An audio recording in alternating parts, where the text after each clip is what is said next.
Quelle loi permet de juguler le péché?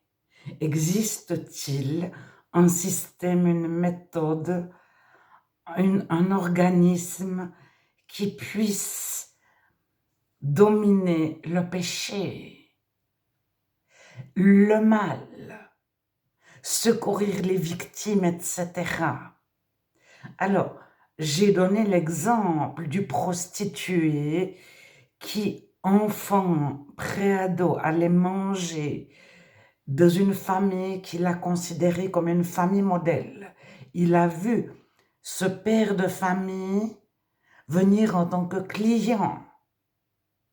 Donc, il ne l'a pas reçu comme client. Je crois qu'il est allé, ils étaient plusieurs prostituées, et puis il s'est éclipsé, il est parti discrètement, et c'est un autre prostitué qui a reçu ce client qui était le modèle. Alors, il y a eu toute une génération de femmes qui ont lutté pour que les prédateurs soient reconnus, punis, qu'il y ait une loi. Et il y a tout un système judiciaire qui s'est mis en place. Il y a des moyens techniques énormes. Mais actuellement, les jeunes filles de 13 ans, 14 ans, 15 ans se prostituent d'elles-mêmes, influencées par leurs copines, copineux. Alors, certaines copines jouent les proxénètes à 14 ans, 15 ans, et elles se prostituent alors qu'elles ont à manger, elles ont un toit, elles ont des parents qui les nourrissent, elles n'ont rien à reprocher à leurs parents. Donc, comment la police va déjà leur dire ce que tu fais, c'est pas bien. Mais monsieur, je veux un téléphone portable, c'est vous qui considérez que c'est pas bien. Moi, je gagne mon argent de poche comme ça. Mes parents me donnent 50 € par mois, ça ne me suffit pas. Mes parents me donnent 20 € par mois, ça ne me suffit pas. Mes parents me donnent 300 € par mois, ça ne me suffit pas.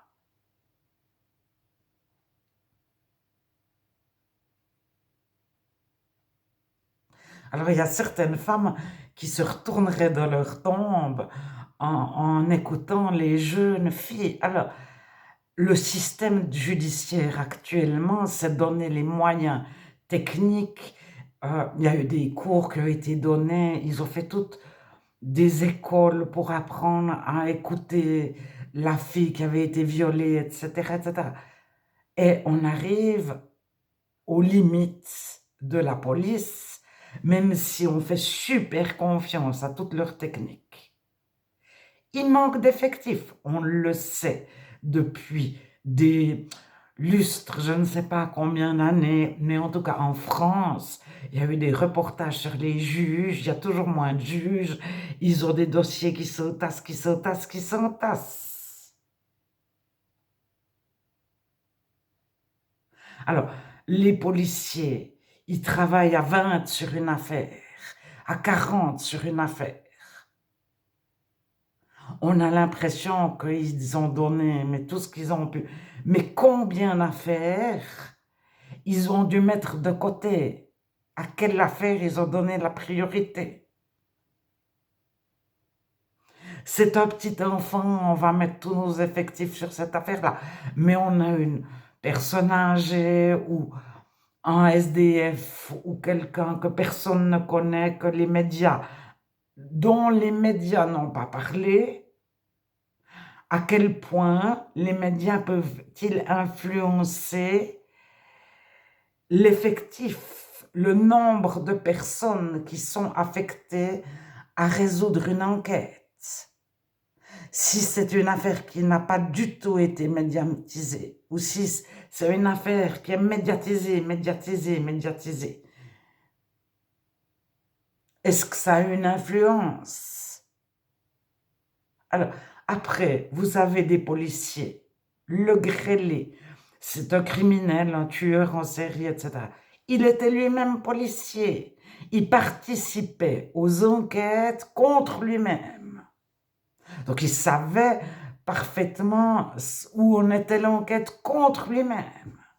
Donc, il a passé entre les mailles du filet. Mais aujourd'hui, on se dirait ça peut plus. Mais on a tous entendu qu'il y a des scellés qui ont disparu.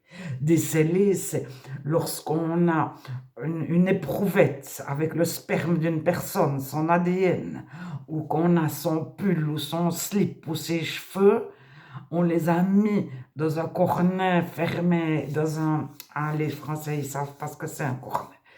Un sachet fermé hermétiquement, avec un cachet, c'est un scellé, interdiction de l'ouvrir. On l'a mis sur une étagère. Et on ne le retrouve plus. Il a changé d'étagère. Il s'est envolé. Il est parti par la fenêtre. Alors, on connaît, il y a des personnes qui disent, mais on avait un dossier sur une étagère qui concernait telle personne, le dossier a disparu. Ou sur un dossier épais comme ça, il y a les 5 feuilles importantes qui ont disparu. On ne sait pas où elles sont. On les a mis de tel bureau, tel secrétaire les a donnés à tel secrétaire. Et tout le monde se renvoie la balle, mais tu les as mis où? Mais c'est peut-être la femme de ménage. Le concierge, il a trop nettoyé.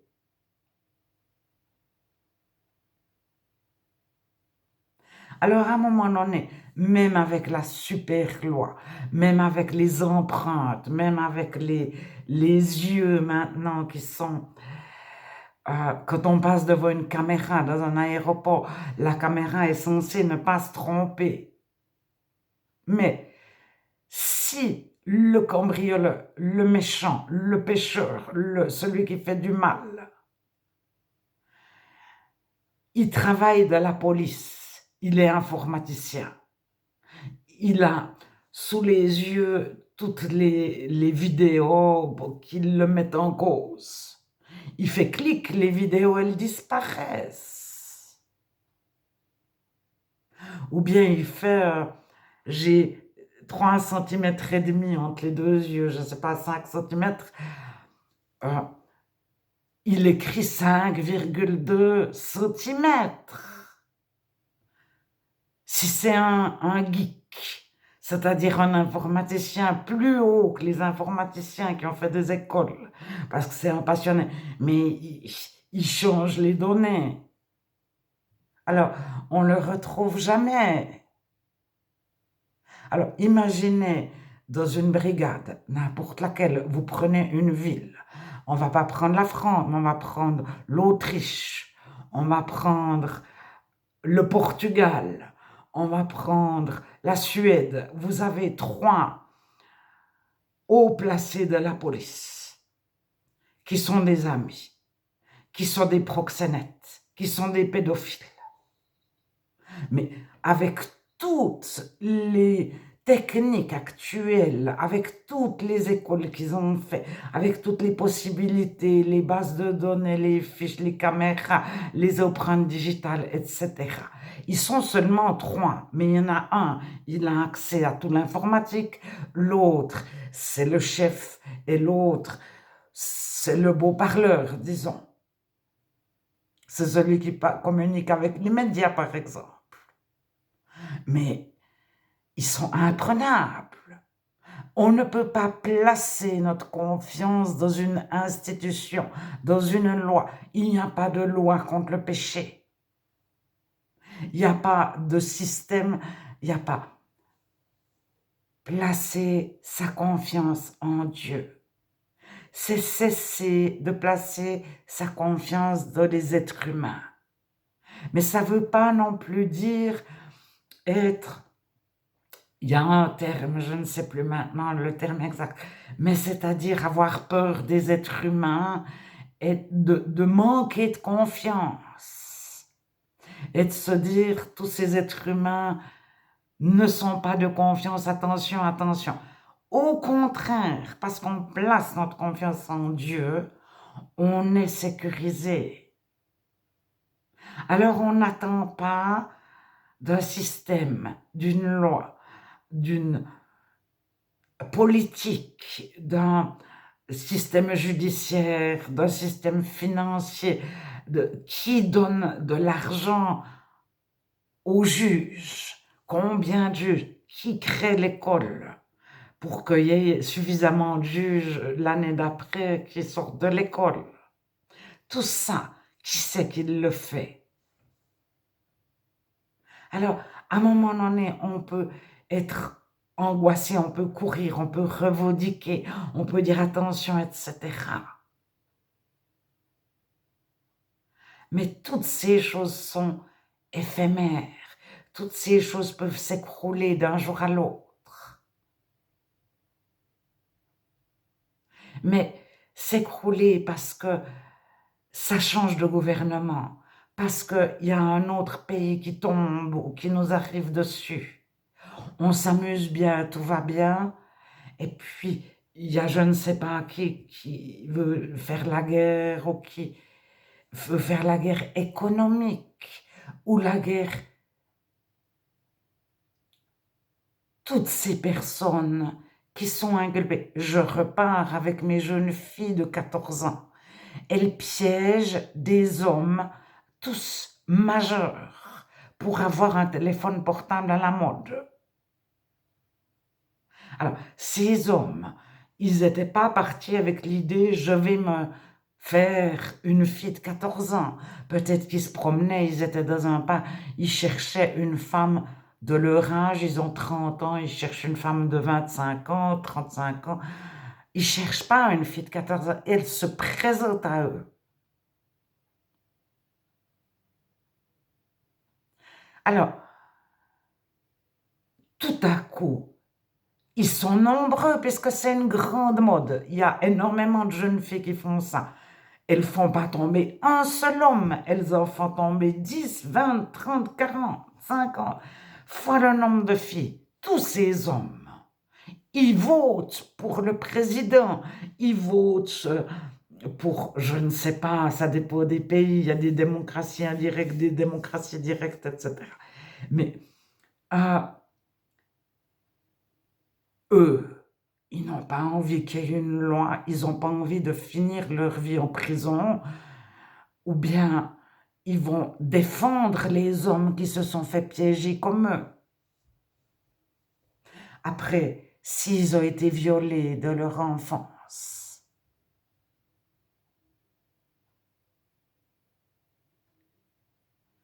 adultes, c'est des victimes ou c'est des violeurs en puissance, ou les deux à la fois, ou ils ne savent pas où se situer. Alors, si beaucoup deviennent policiers, beaucoup deviennent juges, etc., mais ça ne sert absolument à rien de placer notre confiance dans un système politique, peu importe lequel. Donc, quand tout va mal au niveau politique, on se tourne vers l'Église. Mais laquelle?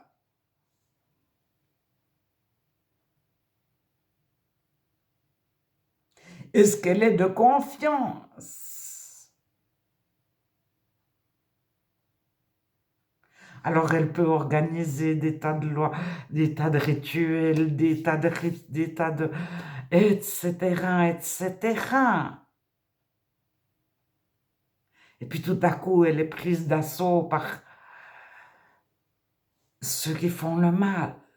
Et, et puis, ils continuent de dire, nous, on est l'Église. L'Église, qu'est-ce que l'Église? C'est les chrétiens réels. Alors, nous, on est les chrétiens réels. Parce que, point 1, point 2, point 3.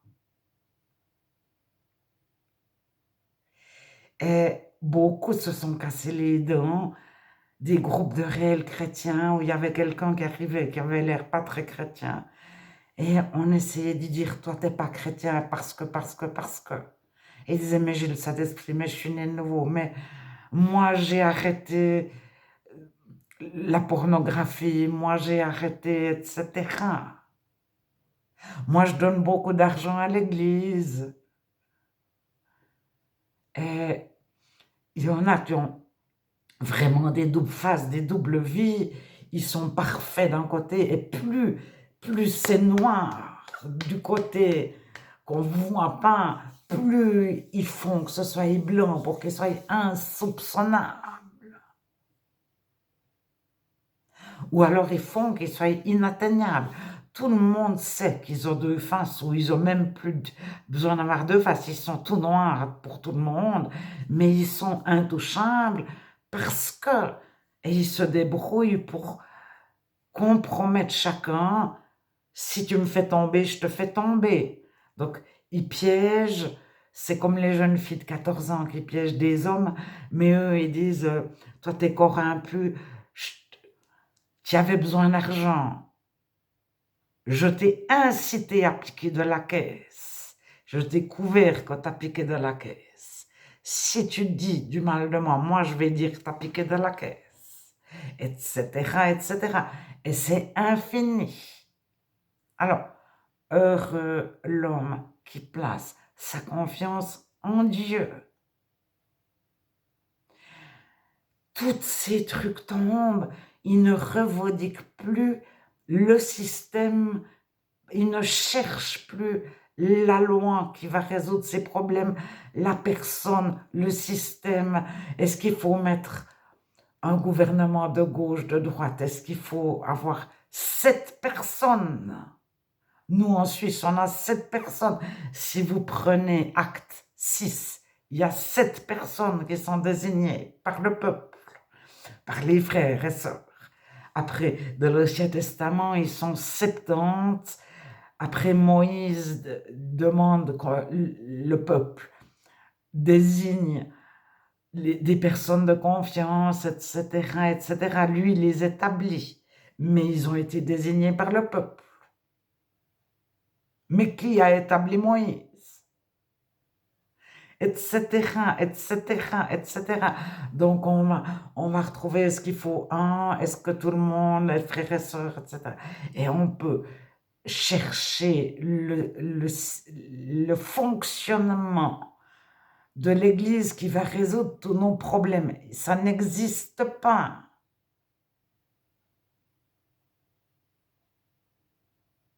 On ne peut pas placer notre confiance dans un fonctionnement.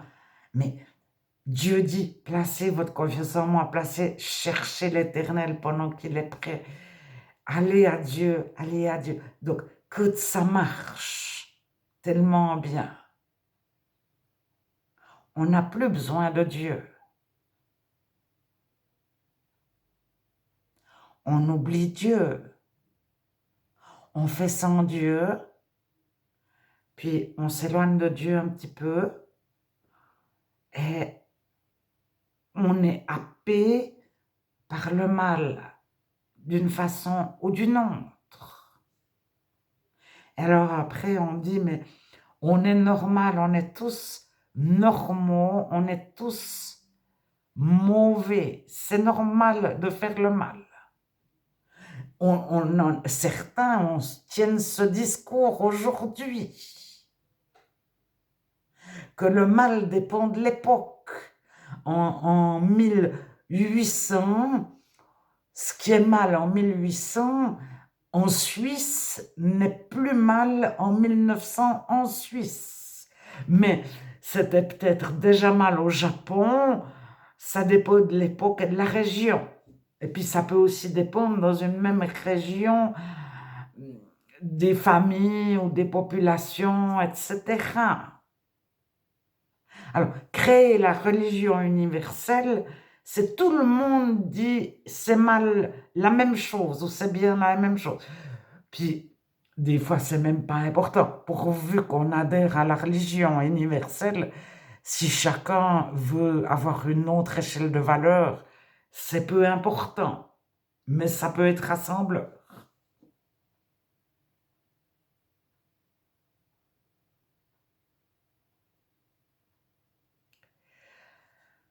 Alors, je parle pour moi, jusqu'à ce qu'on place notre confiance en Dieu. Parfois, on a besoin d'aller.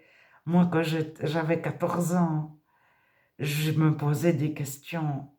Quand j'avais 12 ans, et j'ai eu besoin d'aller au bout de me dire, mais qu'est-ce qui pourrait être la solution?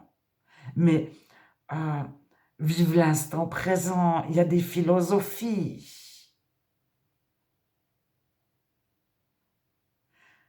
Ne plus se poser aucune question. Le libertinage, les épicuriens, etc.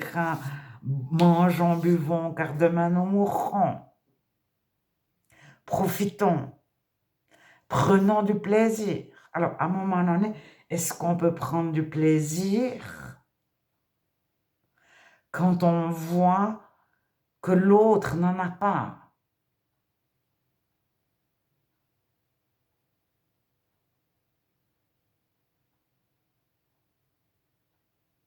Alors, après, quand on sait que l'autre n'en a pas, mais qu'on ne le voit pas, qui a fabriqué mon pull? De quelles conditions? Combien d'heures de travail par jour? Pour quel salaire? On ne le voit pas, mais on le sait. Alors, est-ce qu'on arrive à prendre du plaisir en sachant qu'il y a des personnes qui sont aujourd'hui dans un pays en guerre?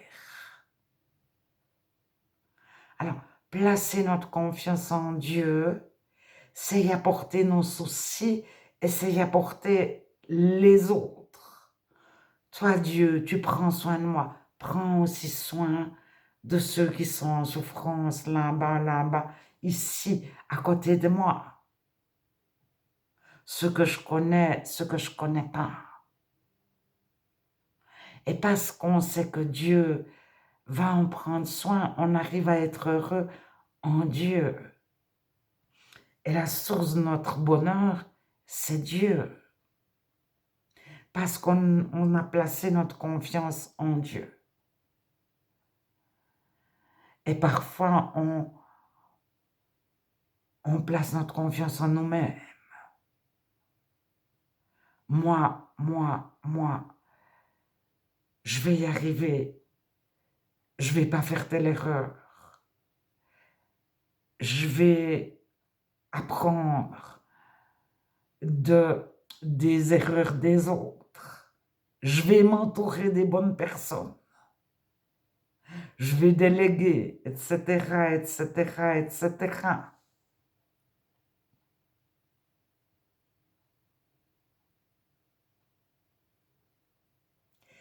Et c'est ça, mourir à soi-même, c'est mourir à son orgueil. Moi, j'ai pas réussi à faire mieux que les autres. Mais en même temps, Dieu nous donne d'être ses témoins. Donc, quelque part, il nous équipe, il nous met dans des endroits où il fait très nuit pour qu'on les éclaire. C'est pour ça qu'on n'est pas très aimé, parce qu'on est la lumière du monde. Donc, on arrive quand il fait nuit, puis que les personnes sont dans la nuit. Elles ne réalisent pas ce qu'elles font. Au moment où le chrétien met de la lumière, il n'a pas besoin de parler beaucoup. Ça dérange quand la lumière arrive. Mais ça fait, il n'y a plus de ténèbres. Vous pouvez allumer une lampe. La lumière gagne toujours. Alors après, on essaye de cacher la lampe, de l'éteindre, etc. Ces chrétiens, ils n'ont rien compris, c'est des incultes, c'est des fanatiques, etc., etc., etc. Surtout que personne ne trouve Dieu. Il y a eu vraiment une opposition. Mais si, quand il y a une opposition à quelque chose aussi forte, c'est que, alors, le summum d'opposition, c'est de dire les chrétiens n'existent pas, de l'histoire, les chrétiens n'ont pas existé, etc. Les évangéliques n'existent pas, ils sont en tout petit nombre. Ou bien, c'est d'investir les évangéliques. Puis quand ils passent à la télé, ben, c'est d'y aller soi-même en tant que non-chrétien pour les faire passer pour des...